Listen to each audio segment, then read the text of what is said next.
अरे Good morning, friends and dear students. Please like this poem and subscribe.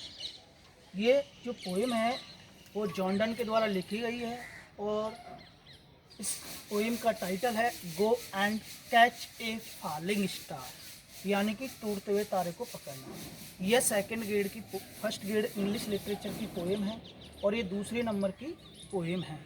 ये first grade English के लिए आती है और दूसरे नंबर की ये पोएम है। ये बहुत ही इम्पोर्टेंट है। जॉन डन जो इंग्लिश लिटरेचर के बहुत ही अच्छे और फेमस राइटर हैं, जिनका जन्म 1573 को हुआ था और उनकी डेथ हुई थी 1631 को डेथ हुई थी। ये बहुत ही अच्छा लिखते हैं और इसमें ये एक ऑनेस्ट और फेयर गर्ल के बारे में लिखते हैं। क्या कहते हैं? Go and catch a falling star. Go माने जाओ, एंड माने और, कैच माने पकड़ो, ए फॉलिंग स्टार एक टूटते हुए तारे को पकड़ो। गो जाओ और एक टूटते हुए तारे को पकड़ो। Get with a child. Get माने प्राप्त करो, विद ए चाइल्ड एक बच्चा। Mandrake root. मैंड्रेक एक पेड़ का नाम होता है जिसकी जो रूट होती है, जड़ होती है, वह बच्चे के आदमी के समान, आदमी के जैसी होती है।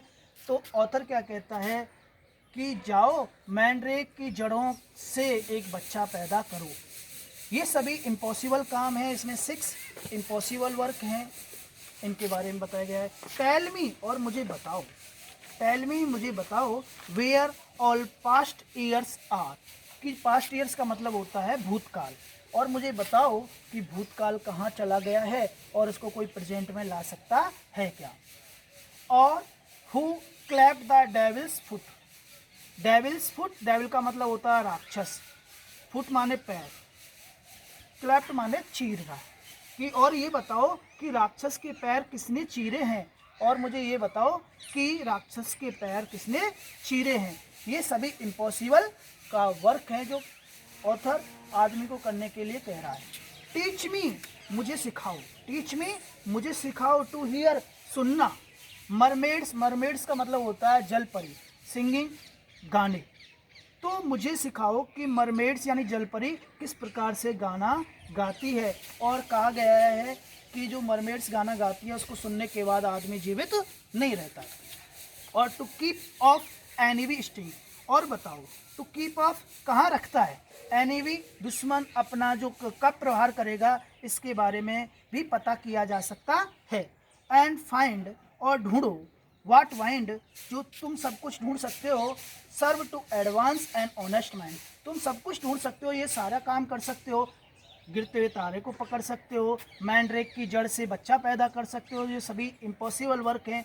पास्ट ईयर भूतकाल कहाँ चला गया इसके बारे में भी पता कर सकते हो। डेविल्स फुट, राक्षस के पैर किसने चीरे, इसके बारे में भी पता कर सकते हो।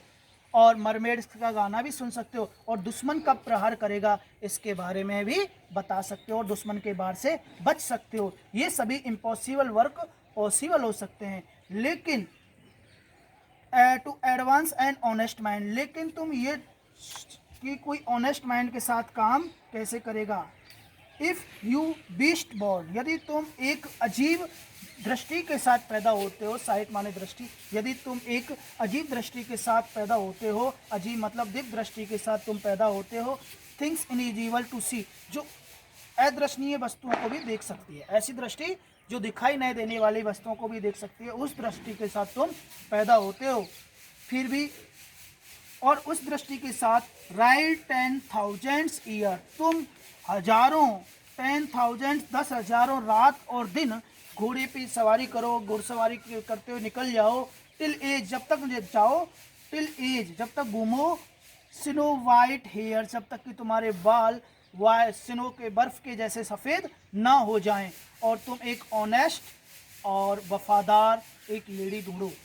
ये सभी काम तो इम्पॉसिबल जो वर्क हैं सभी पॉसिबल हो सकते हैं, लेकिन ऑथर के अकॉर्डिंग एक ब्यूटीफुल लड़की, ब्यूटीफुल गर्ल और ऑनेस्ट गर्ल मिल पाना इम्पॉसिबल है। राइड 10,000 डेज एंड नाइट्स, तुम हजारों रात और दिन दिव्य दृष्टि के साथ जाओ। टिल एज, जब तक कि तुम घूमो। वाइट हेयर्स ऑन दाई, जब तक कि तुम्हारे बाल सफ़ेद ना हो जाएं।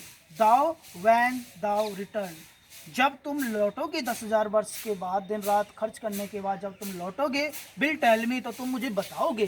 क्या बताओगे? ऑल स्ट्रेंज वंडर्स, जितने भी तुमने अजीब अजीब चीज़ें देखी हैं, वंडर्स, जितना भी तुमने अजीब वंडर्स देखे हैं उनके बारे में बताओगे।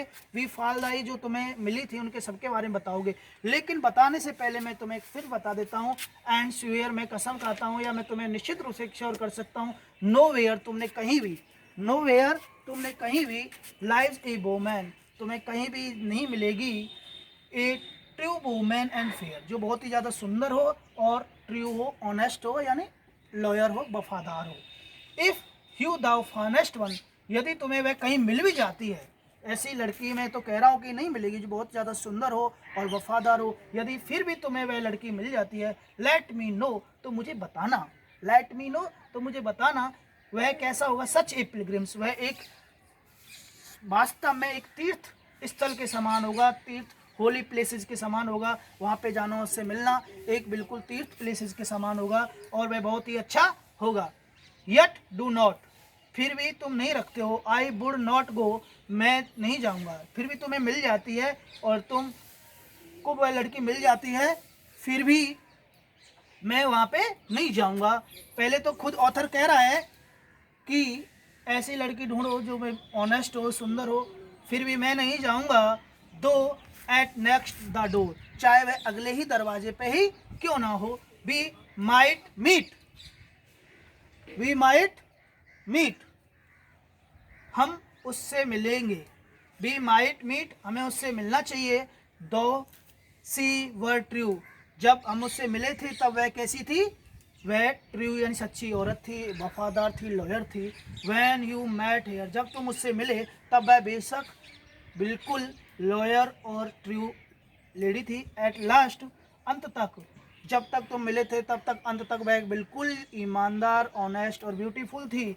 यू राइट योर लेटर, जब तुम लेटर में लिखोगे, उसके बारे में मुझे बताओगे, इन्फॉर्म करोगे किसी भी चीज़ से, तो मैं निश्चित रूप से कह सकता हूँ, yet she will be false, जब तक तुम मेरे को इन्फॉर्म करोगे, तुम्हारी इन्फॉर्म मेरे पास आएगी, उसके बारे में बताओगे, तब तक वह क्या हो चुकी होगी, फॉल्स हो चुकी होगी, यानी कि वह किसी और के प्यार में पड़ चुकी होगी या दूसरे के, उसके पास लव लेटर आ चुके होंगे।